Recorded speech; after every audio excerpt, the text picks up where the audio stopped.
Hey, hope everyone's doing well today. In this video, we're going to cover how to enable and disable a slide and how to set up a GoToNext timer. So first, we'll just go ahead and get into the enable and disable. Fairly simple. Most of y'all probably already know how to do this. But the idea about this is if you disable a slide, then it would be skipped over during the presentation on screen. So let's say we want to disable number 2. And so right-click, disable. And now it's grayed out. So now, if we were running lyric slides, you'd go from 1 straight to 3. Now, if we want to add 2 back in, we just right-click and enable. And now it's back. So it'll go from 1 to 2.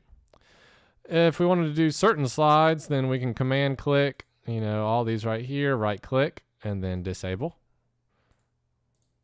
And you can see they've all gone away. So now I go 1 to 3 to 5 to 6, and then that's it.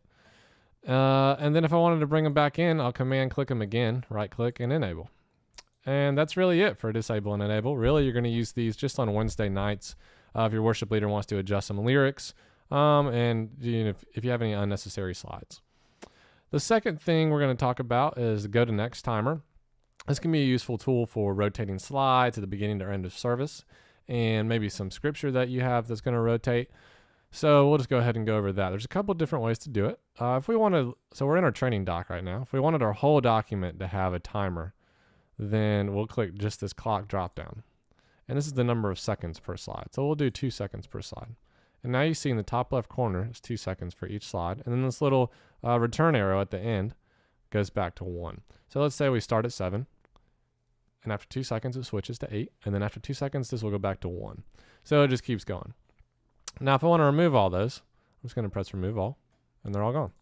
Now, if I want just 2 and 3 to have a GoToNext timer, I'm going to click them, right-click, GoToNext timer, type in my time, and then press done. So now I have 5 seconds here. So once, they're through their time and it gets to 4, then it's going to stay on 4 because 4 doesn't have anything in the top left. Now, to get rid of these timers on these individual slides, you'll right-click the slide, press remove queue, go to next, and do the same thing for this slide. Remove queue, go to next. And that's it. So that's the easy way to do that. And as you can see, we'll just take a peek in the playlist real quick. As you can see, each document has its own toolbar with a clock. So you'll just do it per document as far as clocks go for rotating slides. But that's it. If you have any questions, feel free to reach out to your campus AV staff, and they'll be more than happy to help. Thanks.